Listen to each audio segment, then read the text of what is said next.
Good morning, or depending when you're watching this, good afternoon, good evening, or good night.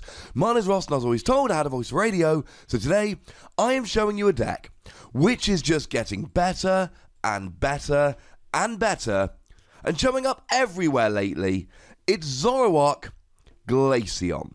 Now, of course, at the moment, pretty much every good deck is Zoroark something. It is absolutely wrecking the format. Glaceon comes in to cover the matchups that Zoroark can't, and to get you some cheeky wins. Now, when I say everywhere, it won the Buenos Aires special event.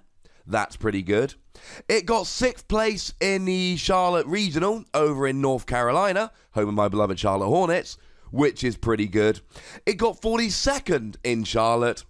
And it got 2nd place at a special event in a place that I'm probably not going to try and pronounce the name of. Sorry about that, ladies and gentlemen. But the point is, it's not just popping up in one tournament. It is popping up all over the place, and pretty much everywhere it's popping up, it's seeing a fair bit of success. So it really does build around Zoroark and Glaceon. To start off with Zoroark, I shouldn't need to do too much explanation here, but for newer players, you've got a Pokemon that's got the ridiculous trade ability. Discard a card from your hand, draw 2. That gives you consistency like no other. Add into that Riotous Beating, 20 damage for every Pokemon you've got in play. You fill your bench, you do 120, 150 with a choice band. That is an absolutely great attack, which will 2-hit basically anything. And Zoroark is a good 2-hit KO attacker. And if anything like Dawnwing's Necrozma ever gets big, it's going to be a great attacker hitting for weakness. But that's not likely at the moment, it's just not getting big.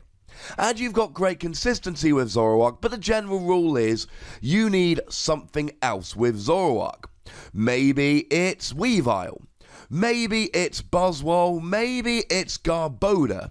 But either way, you don't generally play this by itself because it's just not quite good enough. You need something else, and that's where Glaceon GX comes in.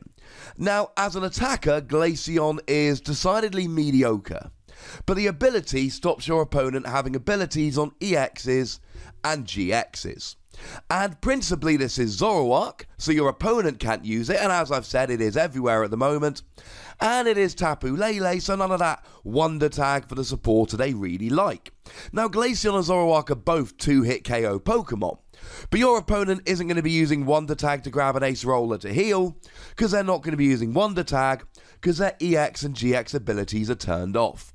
Now, what makes this especially viable at the moment is the Energy Evolution Eevee from Sun and Moon. If you actually manage to go first here, you can get an Energy on Eevee, immediately evolve it up into a Glaceon, get it in the active, and your opponent will start turn 1 without any access to Tapu Lele.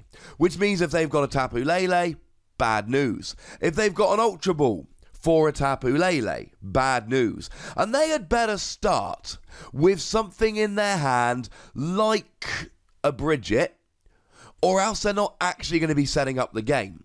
And really, you've got two modes here for Glaceon. Either it works as a backup attacker, maybe against water-weak Pokemon like Volcanion, or maybe just against Pokemon that would easily hit for weakness like Buzzwole, or you use it as a blocker. The attack on Glaceon isn't great, it's literally just Darkrai's Night Spear. You do 90 to the active, 30 to the bench, but the numbers don't work as well as they did back in 2012. But the theory here is that you're slowing your opponent down so much it doesn't really matter. Volcanion decks aren't able to use Steam Up, so they're struggling to get KOs. Zoroark decks aren't able to use Trade, so they're struggling to set up. Gardevoir decks can't use Secret Spring, so they are really struggling to get enough energy on there in order to get a KO. Now, non-GXs are fine. If you find yourself against a Vikavolt deck, then not a problem. They can be using Strong Charge all day long. Person playing Octillery, not a problem. They can sit there and use Abyssal Hand to draw as many cards as they like. Same thing with Magnezone, which is seeing a fair bit of pull lately. But if your opponent is relying on any EX or GX abilities, you can shut them down with Glaceon, potentially before you've even had a turn. So maybe your opponent would want to use Baby Volcanion Haynek to do a fair bit of damage turn 1 in conjunction with Steam Up, while they can't if you got your Glaceon in the active on the first turn of the game. Now the deck lists that we're seeing here, and I've got a few of them, all look a little bit different. But the general rule is here that they're all playing Zoroark and they're all playing Glaceon. So let's look at some of the other options these players have gone for, and I will very quickly run you through a bunch of deck lists at the end of the video, which of course, as always, are brought to you by the lovely people at LimitlessTCG.com. So in terms of other Pokemon here, we did see that Alejo Salvador over in Buenos Aires, he played himself Mew EX and the Mewtwo from Evolutions. And this is basically a reaction to Buzzwole decks. Now, that's not to say these are the only things these are good against, but you got Psychic type attackers. The Mew from Evolutions, Mewtwo I should say, gets a one-hit KO on a Buzzwole that's got free energy on. And then you've got Mew EX, which can copy any of your attacks, Riotous Beating, etc., except you're now hitting for Psychic weakness. Buzzwole's still a bit of an issue for this deck, so that player clearly went, right, let's go for this. If we look at Avathan Balandron, and I'm sorry about the pronunciation here, the 6th place list in Charlotte, we again see a Mewtwo, but we also see a Lapras GX, which is really quite cool. Why Lapras GX? Well, you got a different weakness here. It's a grass weakness rather than metal or fighting, so that's pretty good. Collect allows you to draw 2 cards at the beginning of the game if you're having a fairly slow start, and you can just hit for a flat 160, which your other cards just can't do. Zoroark really hits 120, and Glaceon hits 90, plus 30 to the bench, so if you want a Pokemon that can just get a one-hit KO on something like a Tapu Lele or a Buzzwole, that's where Lapras comes in. It's a fairly beefy attacker. Steve Goofrey over in Charlotte played 1 Lapras and 1 Mewtwo as well. And Guillermo Estupinan, and I'm sorry again about the pronunciation, just played a Mew, but also played a non-GX Zoroark. This has got the stand-in ability, which is really nice in terms of just allowing you to switch. But it's also pretty nice because if your opponent fills up their bench, you're hitting for 160, which again does a similar thing to we see with Lapras. It's a big attacker. Now, if we have a look through the decks here, we're going to see lots of similarities, but we're going to see a few differences. This is a deck where either it's got a lot of options, or, as I suspect, we haven't quite landed on the best list yet, because it's still a little bit new.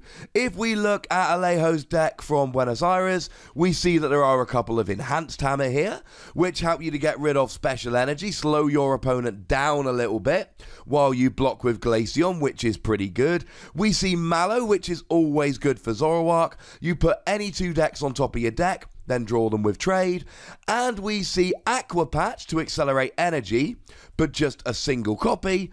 And we even see Evo Soda here, because although you can't use it turn 1 to evolve up, you're still going to need those evolutions, especially for Zoroark as well. So you know what? Evo Soda becomes good.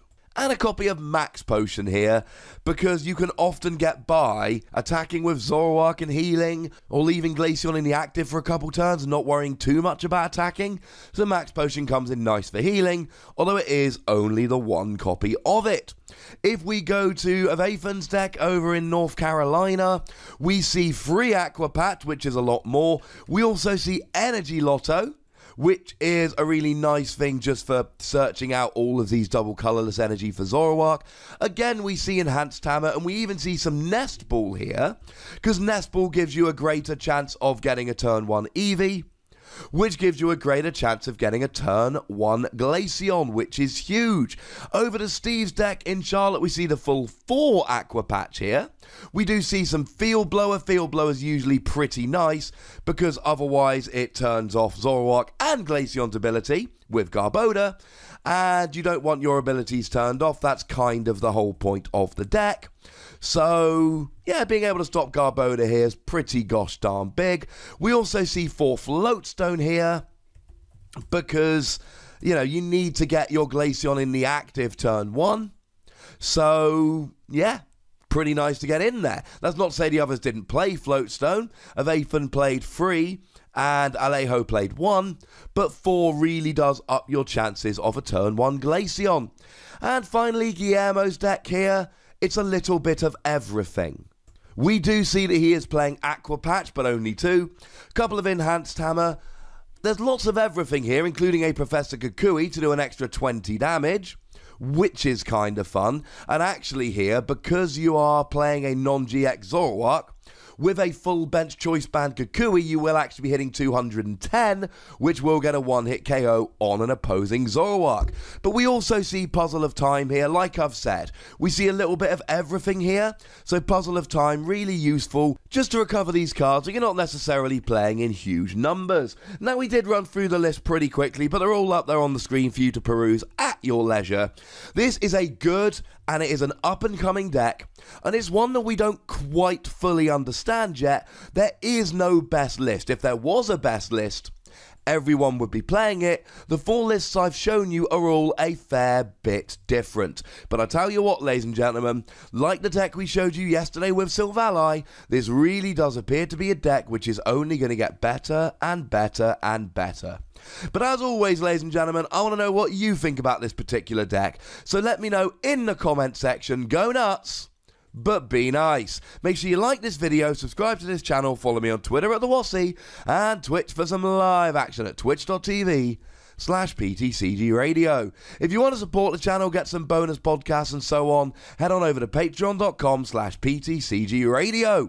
And do check out my video game and Dragon Ball channel Wossy Plays for some more fun action. But by far the most important thing, as always, is to look after yourselves until next time. Thank you very much for watching. My name is Ross, and you've been watching PTCG Radio.